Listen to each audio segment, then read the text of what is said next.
Hi y'all, I'm just popping in for a quick review, and as you can see, this shirt is becoming part of my personality, and I love it so much. I see no problem in it.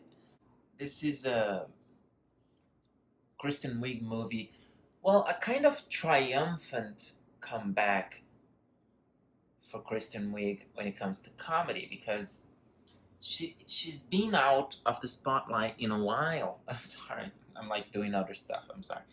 Honestly, Barb and Star goes to Vista Del Mar.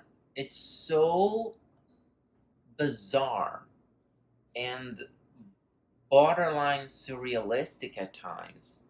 If you want to hate this movie, you're gonna find so many things that are gonna irritate you and are gonna piss you off uh, from a storytelling point.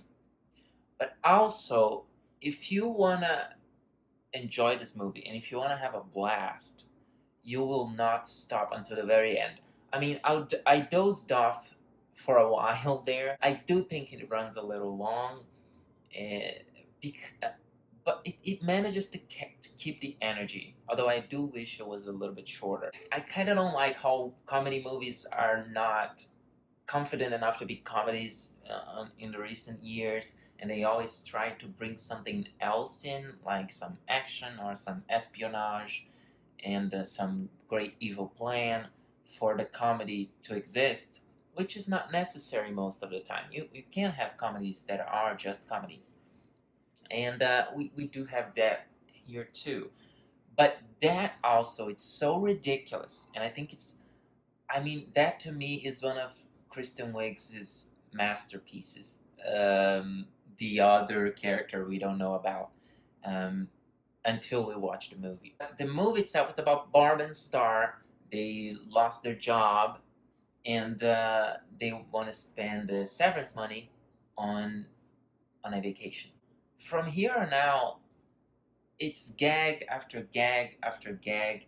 It's sketch after sketch after sketch. Some of them work, some of them don't.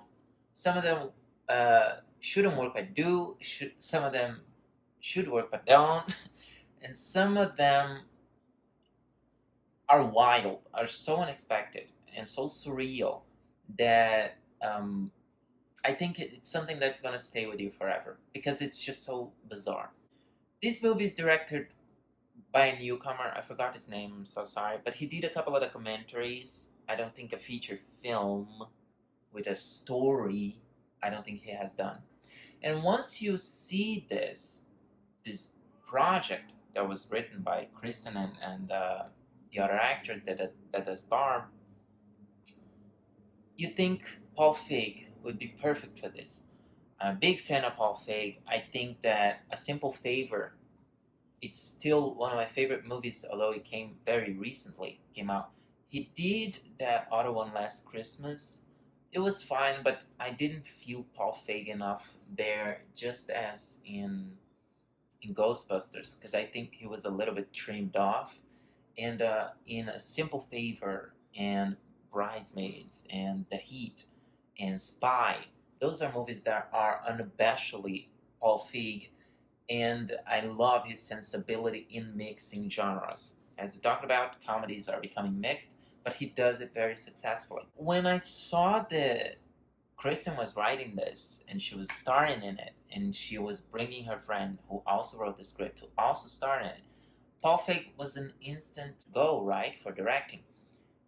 But I do think this becomes a little bit more special for not being from Paul Feig. Although I love him so much, I think he's too responsible with story for making this movie. Because this movie is so weird and so non straightforward, so broken up that any director with experience with story would kind of bring down the soul of it a bit because it is what it is. It is what it is. And I think it was commented on that Bridesmaids were supposed to be so straightforward. in the script, right? But then Paul Feig came in and then he did the movie. So if you like weird movies and if you like weird comedies, this is mandatory. Honestly, I would advise embracing the weirdness because what I love about it is that it's not preachy. There's no message here whatsoever. The story is very. Uh, the story, I guess you can have a sense of the story by how much trouble I'm having trying to describe it. But yeah, the point is, at the end of the day, I had a good time. I did think it ran a little long, but were great. The performances were great. The guy that did Fifty Shades is here doing a romantic role. I mean, they hit all the very ridiculous stereotypical marks, but also don't treat them in an expected way. So it's very meta, but not explicitly meta. I can't even fault the movie based on my expectations of what a story can be or should be. So when I appreciating it on its own terms, I do think it's a very unique film, and I don't know. Maybe over time people will actually, because I get a feeling that this movie would become a cult favorite. But I myself am not prone to watching it again right now, at least.